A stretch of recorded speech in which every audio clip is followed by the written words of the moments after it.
Welcome back to Flagstone Trail, listeners. It's good to be back with you again for another deep dive into Robert Greene's The 48 Laws of Power. And today we're tackling a law that I think is particularly relevant no matter what kind of work you do or really just your everyday life. Yeah, I think this one's definitely one of the more universal laws. Yeah. And it's one that people often misunderstand. Absolutely. Because it should be interesting. Yeah. Law 26, keep your hands clean. Mm-hmm. Mm-hmm. Now, I think a lot of people, when they first hear that title, they might think, okay, this is about being ethical. Right. Don't do anything wrong. Yeah. But it's actually much more nuanced than that, isn't it? Yeah, it's not so much about being actually innocent. It's about appearing innocent. Right. It's about perception management. It's Yeah. about making sure that no matter what happens, Mm-hmm. you are never seen as the one who's to blame. Right. Even if behind the scenes, Yeah. you're the one pulling the strings. Okay, so let's break this down for our listeners. The first part of this law focuses on concealing your mistakes. Right. And Greene talks about the importance of having a scapegoat. Mm-hmm. Now, I think this is where things can get a little bit tricky for people because, on the surface, it sounds kind of harsh. Yeah. Right, to throw someone else under the bus to protect yourself. Of course, nobody wants to be the scapegoat. Right. But the reality is that everybody makes mistakes, especially if you're in a position of power. Right. You're making decisions. You're taking risks. Yeah. Things are going to go wrong sometimes. And the question is, how do you handle those mistakes? Exactly. Do you try to make excuses? Right. Do you apologize? Mm-hmm. Or do you take action? Yeah, and Greene is very clear Mm-hmm. that excuses and apologies, they rarely work. No, they make you look weak. Yeah. They make you look indecisive. Right. And in the game of power, that is a very dangerous thing. Yeah. So what's the alternative action? Decisive action. And sometimes that means finding someone else to take the blame. Yeah. Now, again, we're not saying that this is always ethical, Right. but it is a tactic that has been used throughout history. Right. And it is something that you need to be aware of. Absolutely. Because if you're not willing to do it yourself, Mm-hmm. someone else might be willing to do it to you. And Greene gives some pretty vivid examples from history He does. to illustrate this point. Mm-hmm. One that I found really striking was the story of General Ts'ao Ts'ao in ancient China. Oh, yeah.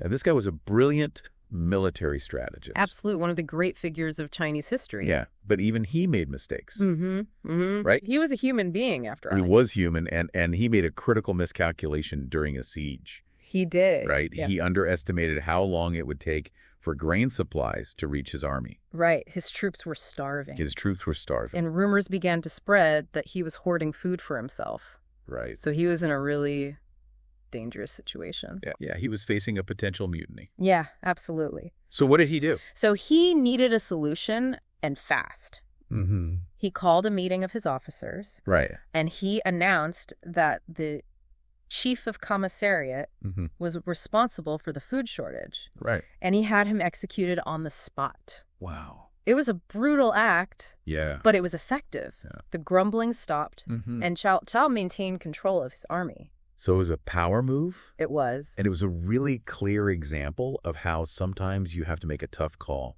Mm-hmm. to protect your reputation, Right. your position, Your power. even if it means that someone else Mm-hmm. takes the fall. Exactly. Wow. Mm. So what do you think, listeners, have you ever been in a situation where you've had to make a similar choice? Yeah, I mean, maybe not as dramatic as that. Right. But I think we've all probably been in situations where we've had to make a decision Yeah. that maybe wasn't perfectly ethical Right. in order to protect ourselves or our interests. Right. And it's interesting because the scapegoat doesn't always have to be completely innocent, Right. right? Sometimes it's someone who's already disliked Mm-hmm. or distrusted. Yeah. Someone who's already on thin ice. Right. So their downfall doesn't generate a lot of sympathy. That's a good point. It's almost like redirecting existing negativity Yeah. to your advantage. That's really interesting. So Greene offers another fascinating historical example Mm-hmm. of this principle in action. Yeah. And this time it's from Renaissance Italy. Okay. Cesare Borgia, Oh, yes. the Duke of Valentinois. A very controversial figure. Yeah, this guy was ambitious, ruthless, Absolutely. and determined to unify Italy under his family's rule. Yeah, he had very big ambition. He did. And he had a rather infamous lieutenant Mm. named Remirro de Orco. Ah, yes, Orco. who was known for his brutal efficiency. Very brutal. Very efficient. Yeah, so De Orco was tasked with bringing order to the Romagna region, Right. which was notoriously lawless and chaotic. Yeah. It was a very difficult place to rule. Right. And he did it. He crushed rebellions. He established a strict rule of law.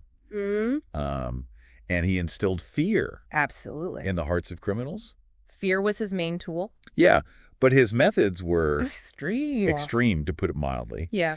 But Borgia knew that De Orco's ruthlessness was necessary to achieve his goals. To a certain extent, yes. However, he also knew that once Romagna was pacified, that De Orco's brutality would become a liability. Exactly. Yeah. He was a useful tool, but he was also a dangerous one. Right, because Borgia needed to win over the people, right? And that meant distancing himself from De Orco's reign of terror. Yeah, he couldn't be seen as being associated with that kind of brutality. So what did he do? Well, he did what any savvy ruler would do.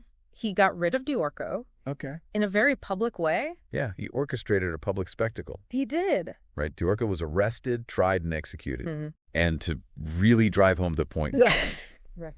Borgia had his body displayed in the town square, dressed in fine clothing, with his severed head placed on a pike beside him. Oh, wow. Talk about a statement.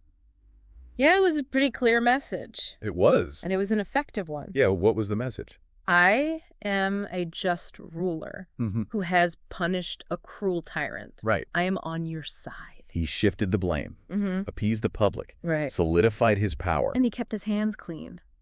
Wow. It's a pretty dramatic example. Yeah.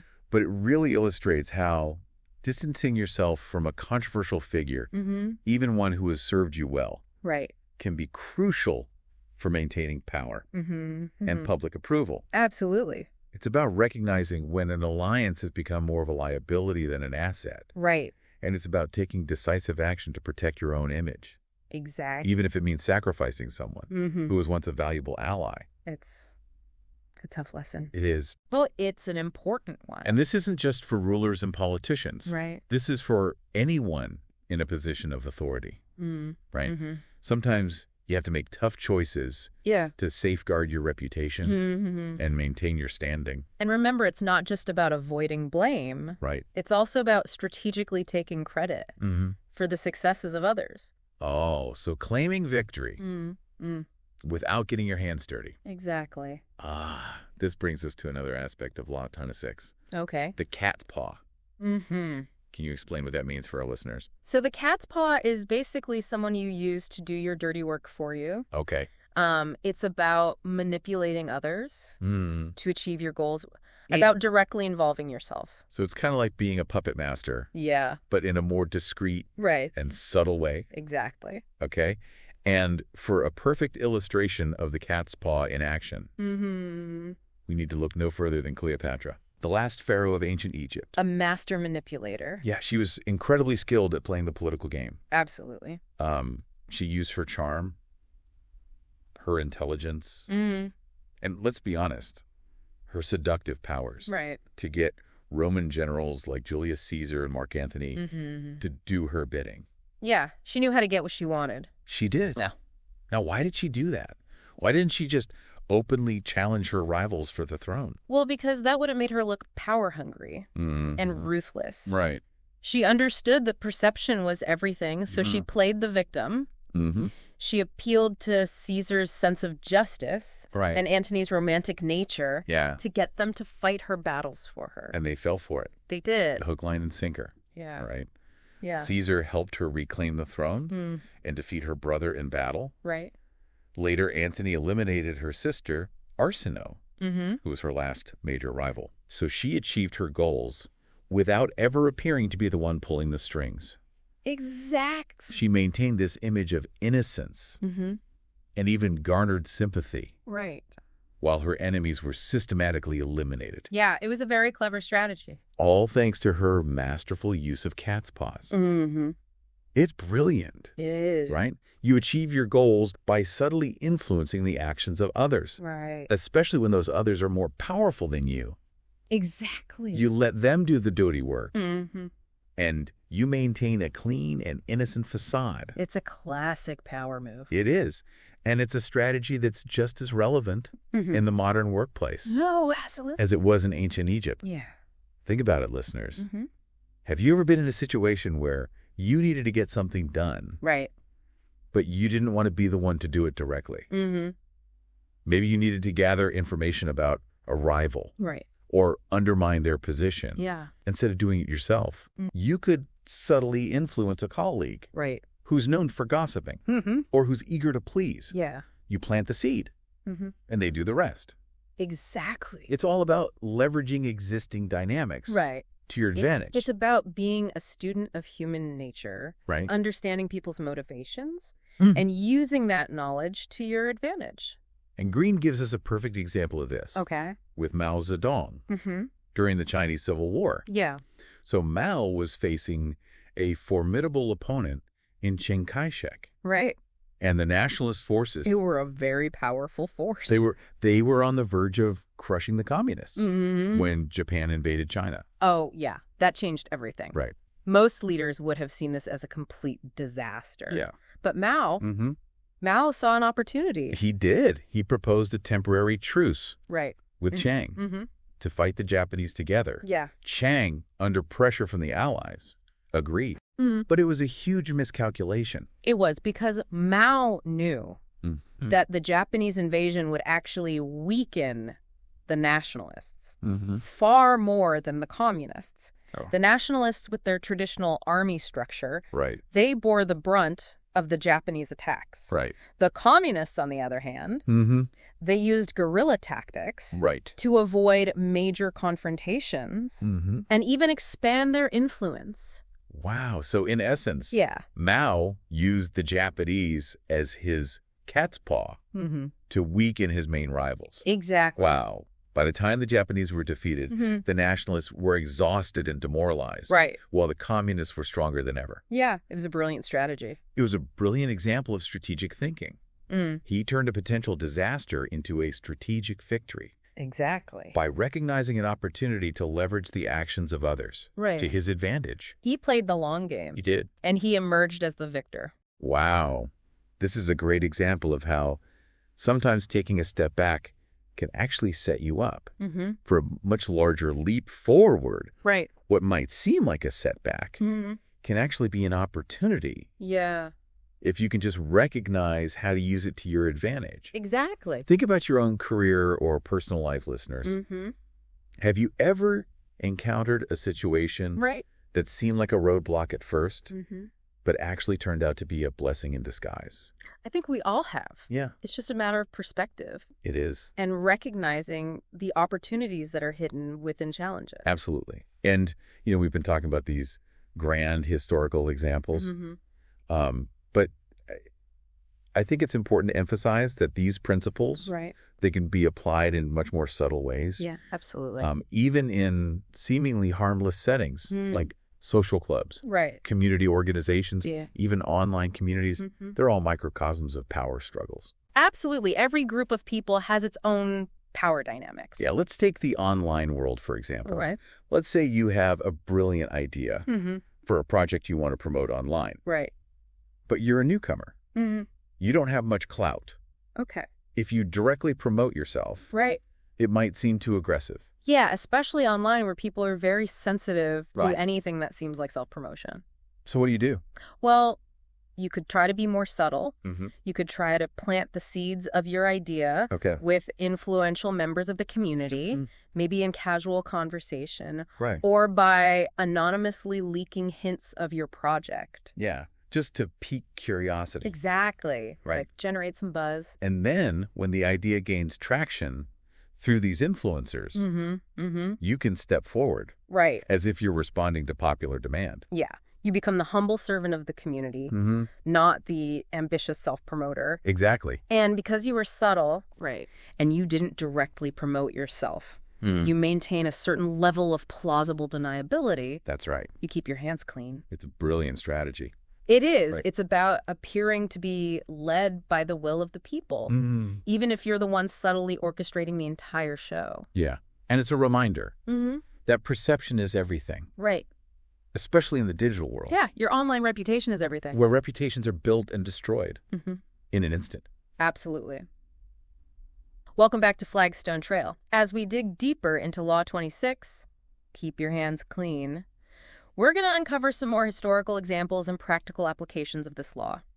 Especially relevant, I think, to navigating the modern world. Yeah, it's fascinating how a law drawn from, ancient courts and battlefields can be so relevant, in our digital age. Well, it's because the essence of power dynamics remains constant, even as the world around us changes. Yeah, before we move on to those more modern examples, there's another historical anecdote that I found particularly insightful, and it's the story of Kuriyama Daisen. Ah, Daisen. He was a master of the tea ceremony and a student of the legendary Sen-no Rikyu. His story, I think, really embodies the art of indirect action. Right. And using oneself as a cat's paw to help others and ultimately benefiting in the process. So Daisen's friend, Hoshino Somen, was deep in debt to a wealthy merchant. Okay. Now, Somen was a man of refined taste, known for his love of peonies and art, but not so much for financial matters. Right. And Daisen wanted to help, but he knew a direct offer would offend Somen's pride. So he had to be subtle. He had to be very strategic.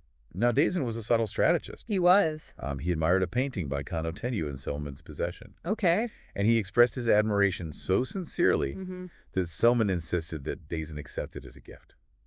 Oh, wow. Okay, so he basically engineered the situation. He did. To get the painting. Very clever. That's good, right? Yeah. Then Daisen reciprocated with a gift of his own.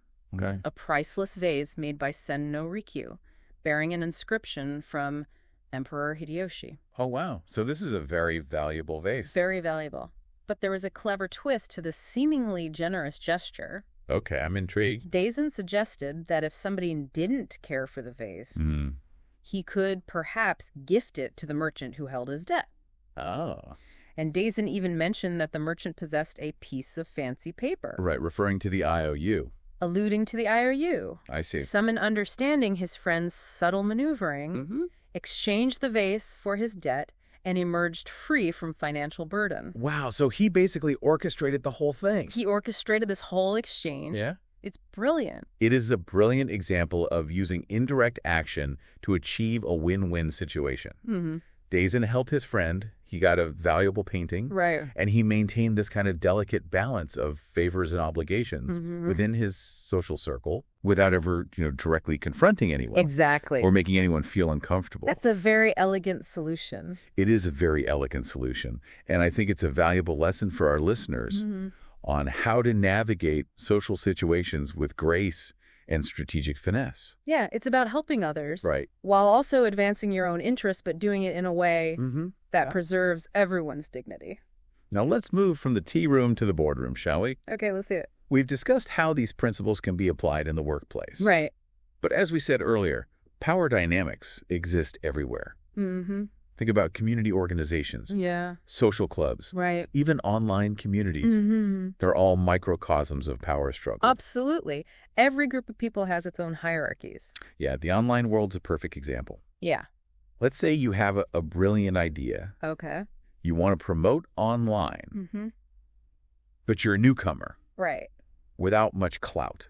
Okay. Directly promoting yourself might seem too aggressive. Yeah, especially in a space where authenticity is valued. Right. So how did you use Law 26 in this situation? Well, you could plant seeds of your idea with influential members of the community, maybe in casual conversations, or by anonymously leaking hints of your project. Right, just to pique curiosity. Exactly, generate some buzz. And then when your idea gains traction through these influencers, it seems like a groundswell of organic support. Yeah. Not a calculated marketing ploy. Exactly. Then you step forward as if responding to popular demand. Yeah, you're the humble servant of the community, not the ambitious self-promoter. It's Law 26 in action. Exactly. Subtly orchestrating the rise of your idea while keeping your hands clean. It's a very effective strategy. It is. It's a reminder that perception is everything. It is. Especially in the digital world where reputation is built and destroyed in an instant. Absolutely. One wrong move online and your reputation can be ruined. Now, speaking of perception, let's talk about how we present ourselves online. Okay. I mean, we curate our profiles to showcase our achievements and hide our flaws.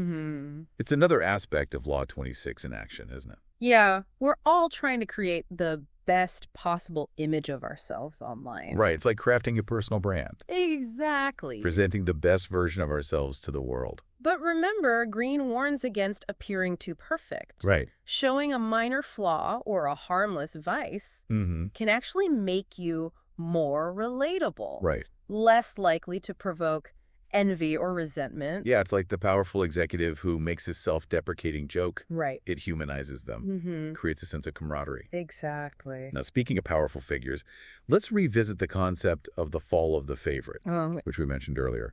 This historical pattern where a leader sacrifices a close associate to appease public anger. Right.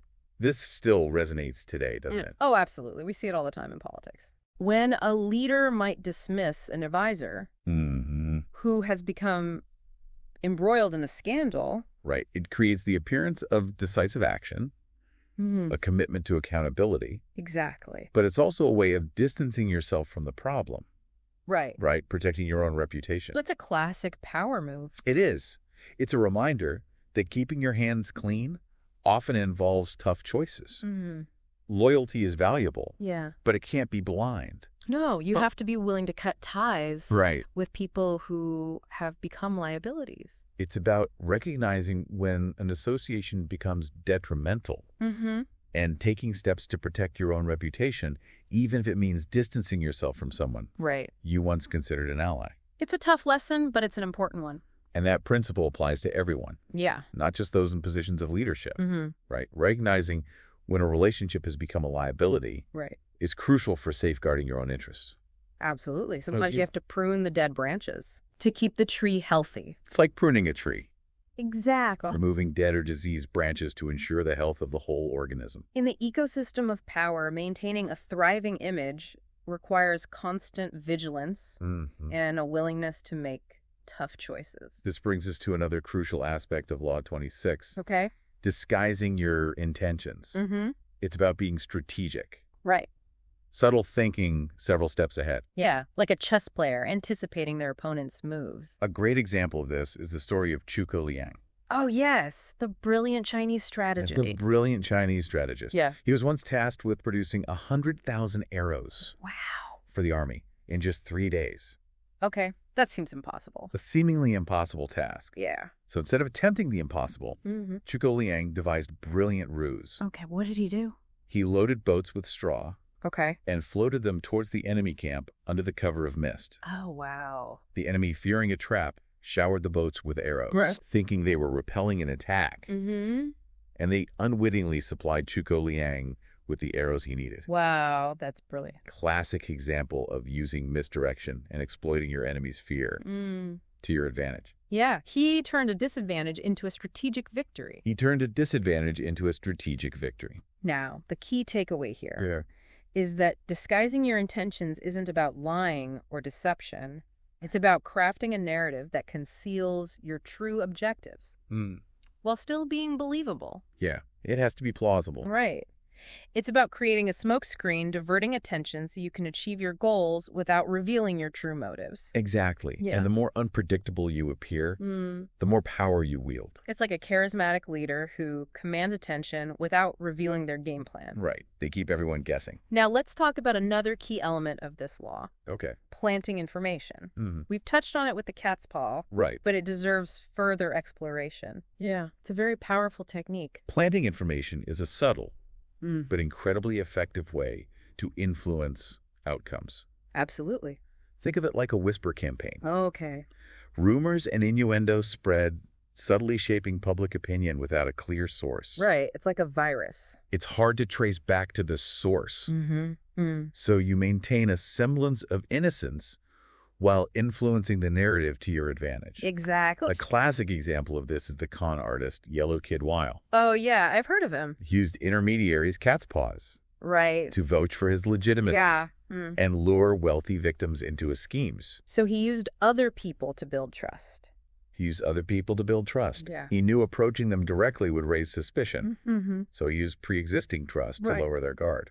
Social engineering at its finest. Social engineering at its finest. Mm-hmm. It reminds us that even the most discerning minds can be susceptible to manipulation, especially when information comes from a trusted source. Absolutely. We're all more likely to believe something if it comes from someone we trust. And this principle can be applied in all sorts of situations, from political campaigns to personal relationships, by strategically planting information. Yeah. You can subtly influence how people perceive you and others, impacting their choices without them realizing they're being manipulated. It's a very powerful tool. It is a very potent tool. But it's one that should be used with caution. It requires careful consideration of its ethical implications. Absolutely. Speaking of using this principle in a potentially ethical way, let's look at the story of Dr. Milton H. Erickson. Oh, yes. The renowned therapist. The renowned therapist who used indirect suggestion to influence his patients. He was a pioneer in hypnotherapy, and he understood the power of bypassing people's conscious resistance to achieve breakthroughs. Now, Greene describes a scenario where Dr. Erickson was treating a couple, but the husband was resistant to therapy. Okay, so how did he handle that? Well, instead of confronting the husband directly, Dr. Erickson planted seeds of doubt in the wife's mind, knowing she'd relay these thoughts to her husband. The husband, angered by the therapist's perceived accusations, joined the sessions to defend himself and inadvertently became engaged in the therapy. Wow. So he used the wife as a cat's paw. He did. He used the wife as a cat's paw. It's a brilliant example of using indirect suggestion to overcome resistance and achieve a desired outcome. Yeah.